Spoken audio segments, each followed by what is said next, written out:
आज मोदी मंत्री परिषद की अहम बैठक होने जा रही है। प्रधानमंत्री मोदी की अध्यक्षता में यह मीटिंग शाम करीब 4:30 बजे शुरू होगी। सुषमा स्वराज भवन में ये बैठक होगी।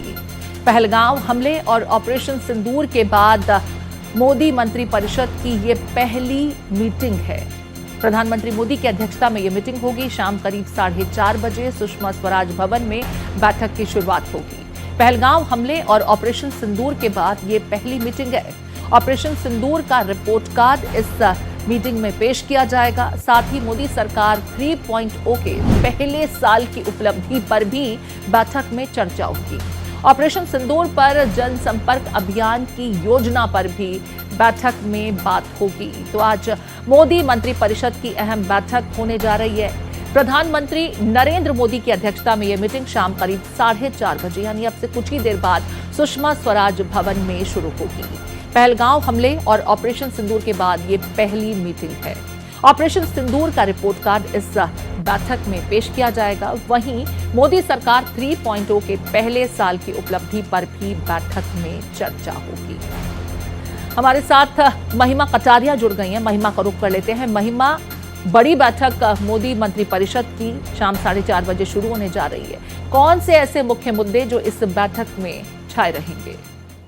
बिल्कुल प्रीति, सही कहा आपने। प्रधानमंत्री नरेंद्र मोदी आज काउंसिल ऑफ मिनिस्टर्स की बैठक जो है वो सुषमा स्वराज भवन में लगभग 5 बजे के करीब प्रधानमंत्री नरेंद्र मोदी सुषमा स्वराज भवन पहुंचेंगे, जहां पर वो काउंसिल ऑफ मिनिस्टर्स की बैठक जो है वो लेते नजर आएंगे। अब क्या कुछ खास हो जाता है इसमें, कौन से ऐसे खास मुद्दे रहेंगे, क्योंकि 9 जून को थर्ड टेन्योर जो है प्रधानमंत्री नरेंद्र मोदी का या कहे एनडीए सरकार का वो पूरा हो जाएगा। तो उसकी उपलब्धि में क्या कुछ बाकी के टेन्योर में तमाम चीजें होनी चाहिए, किस तरीके की प्रायोरिटीज होनी चाहिए, कौन से ऐसे सेक्टर्स हैं जिन पर तवज्जो और फोकस देना चाहिए, इन सब तमाम बातों के बारे में प्रधानमंत्री नरेंद्र मोदी आज काउंसिल ऑफ मिनिस्टर्स के साथ तमाम बातें डिस्कस करेंगे।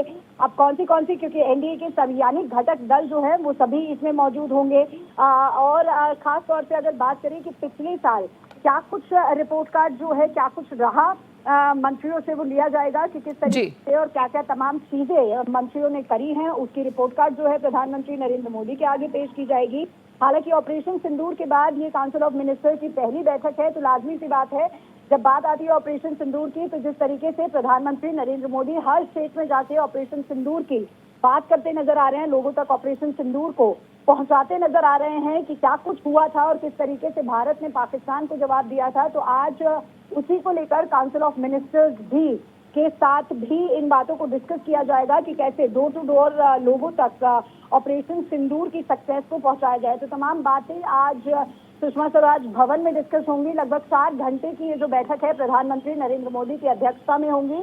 एनडीए के चाहे तो काउंसिल मिनिस्टर्स हो, एमओएस हो, एनडीए के सभी घटक दल जो है वो प्रीति इस बैठक में मौजूद रहेंगे। तो एक रिपोर्ट कार्ड तो पेश होगी, लेकिन क्या कुछ आगे का रोड मैप रहेगा, पॉलिसीज या योजना जो सरकार की चल रही है उसमें क्या कुछ बदलाव आने हैं, किस तरीके से लोगों तक पहुंचानी है, ये तमाम बातें जो है आज प्रधानमंत्री काउंसिल ऑफ मिनिस्टर्स के साथ शेयर करते नजर आएंगे। बड़ी महत्वपूर्ण जानकारी आप महिमा दे रही हैं। यहाँ पर बात मैं चुनावी राज्यों की भी करूंगी। बिहार में चुनाव साल के अंत में है और अगले साल भी कई बीजेपी शासित राज्यों में भी चुनाव हैं।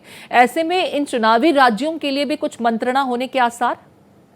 बिल्कुल प्रीति, देखिए क्योंकि जिन जिन राज्यों में चुनाव है हमने देखा था कि किस तरीके से प्रधानमंत्री नरेंद्र मोदी अभी रोहतास गए थे, जहां पर उन्होंने पब्लिक एड्रेस किया था और तमाम बातें चाहे वो डेवलपमेंट की हो, इंफ्रास्ट्रक्चर की हो, प्रधानमंत्री नरेंद्र मोदी ने कई ऐसी सौगात जो है बिहार के लोगों को, रोहतास के लोगों को दी थी। लाजमी सी बात है क्योंकि आपको याद होगा कि मुख्यमंत्री परिषद की बैठक भी प्रधानमंत्री नरेंद्र मोदी ने ली थी। नीति आयोग की बैठक हुई थी, जिसके बाद मुख्यमंत्री परिषद की बैठक हुई थी, जिसमें तमाम बातें जो है चाहे इंफ्रास्ट्रक्चर को लेकर हो, टूरिज्म को लेकर हो, तमाम डेवलपमेंट किस तरीके से लोगों तक पहुंचाया जा सकता है, ग्रास रूट डेवलपमेंट जो है वो कराई जा सकती है। इन सभी बातों पर, इन सभी बिंदुओं पर प्रधानमंत्री नरेंद्र मोदी ने जोर दिया था। अब क्योंकि आगामी विधानसभा चुनाव होने हैं कई राज्यों में, तो किस तरीके से और क्या कुछ प्रिपरेशन रहेगी उसकी भी रिपोर्ट कार्ड जो है प्रधानमंत्री के समक्ष पेश की जाएगी। और रोड मैप लाजमी सी बात है क्योंकि 9 जून को एनडीए को 1 साल पूरा हो जाएगा, यानी थर्ड टर्म जो है प्रधानमंत्री नरेंद्र मोदी का वो पूरा होता नजर आएगा। तो उसके चलते आगे वाले टेन्योर में क्या कुछ खास बातें होनी है और किन